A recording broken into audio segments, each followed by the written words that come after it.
2022ko urtarrila bitartean Gernika Lumoko Euskal Herria Museoan Hemingway eta Euskal Herria erakusketa izango duzue ikusgai. Erakusketak 40 urtetan barrena, Ernest Hemingway idazle estatubatuarrak euskal kultura eta euskal jendartarekin izan zuen lotura isladatzen du. Objektu, argazki, ikusentzunezko idatzi zein bitxikerien bidez. Aurkezpenean izan dira, besteak beste, Lorea Bilbao Bizkaiko Euskara Kultura eta Kirol Diputatua, Felicitas Lorenzo Euskal Herria Museoko zuzendaria eta Edorta Jimenez erakusketaren komisarioa. Edorta Jimenez gainera, Night Before Easter, Pasko bezperako gaua liburuaren euskarazko argitalpena aurkeztu du. Ernest Hemingway Nobel saridunak ia 40 urtean zehar Euskal Herriko kultura eta jendeagaz izandako lotura erakusten duzku.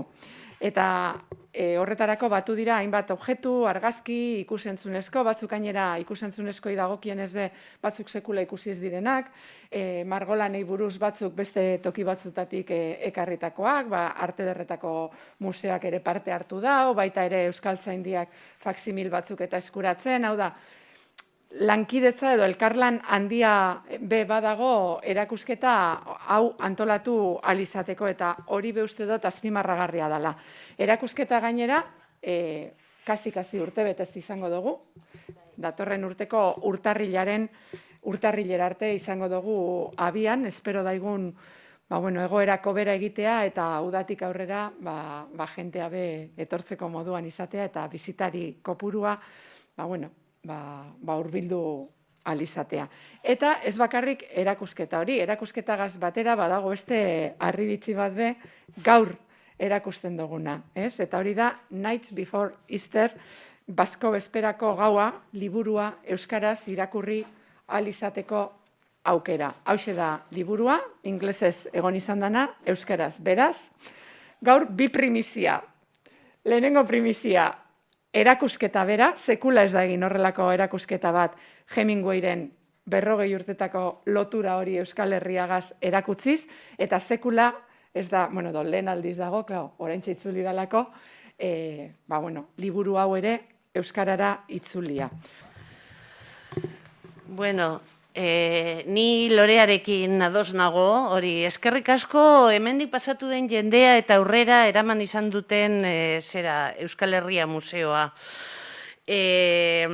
Erakusketa hau 2015ko urtarrileko Kongreso de Estudios Vascos en Cuba delakoan, Edorta Jimenezekin topo izan nuen, eta ondorioz iritsi da erakusketa Euskal Herria Museora. Edorta urte batzuk zeramatzan idazlearen eta euskaldunen arteko harremanak ikertzen, eta elkarrekin bizitatu genuen El Vigía finka, Hemingway bizi izan zen etxean Labanan.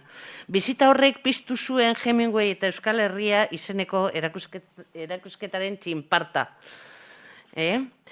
Eragin handiko idazle ipar-amerikarrak bere nahien bizipenen eta sentimentu sakonen hitzak idatziz eraiki zuen bere obra literarioa. Hain zuzen, sentimenduen ikur izan ohi den bihotzean iltzatuta izan zuen idazleak Euskal Herria.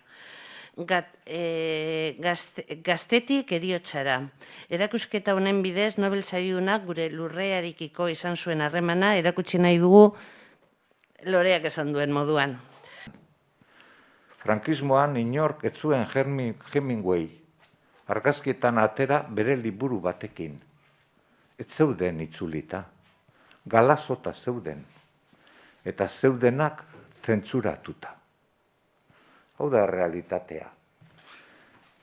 Damutu egin zan zezenak ere neurrian ikusiko dituzue.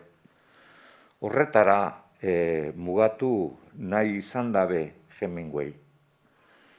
Frankismoa feminizidioa izan zen, denok dakigu.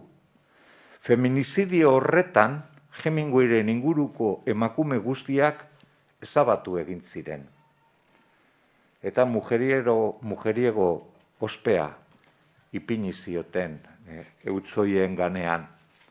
Hemingway Euskal Herrira 1960an izan ezik emaztearekin etorri zen. unean uneko emaztearekin. Beti. Beti. Hemingwayren emazteak, alegindu gara hemen erakusketa honetan, agertu daitezan. Eta batez be, Martha, hirugarrena, Gerjon. Uste dut, ezusteko handia izango dela Martha ezagutzea, esate baterako Marthak adiskidetasun sendoa eta estua zeukan Eleanor Roosevelt presidentearen emaztearekin. Gutuneria ikaragarria daukate. Euskal umei buruz egin zion gutunetan, Gernikari buruz egin zion gutunetan, eta badago hemen lan bat tesi baterako, Hemingway eta Gernika. Ezin leku hoberik, nire ustez Gernika Lumoko leku hau baino, Hemingwayri begiratzeko. Hau Hemingwayri begiratzeko leku bata. Eta leku bat baita ere Hemingwayren begiradak hartzeko. Beste begirada batzuk. Ez ohikoak, ez betikoak. Ez beste batzuk. Bere testuetan eta dokumentuetan oinarrituak. Orduen Martaren maitasuna Euskal Herriarekin eta Euskaldunekin betiko izan zen. Hemen ez duzu ikusiko ez da ere leyenda falangista hori Pio Baroja eta Nobel sariarena. Falangistek asmatu zuten esaldi hori ez dut errepikatuko Nobel saria eta Pio Baroja. Dana guzurra.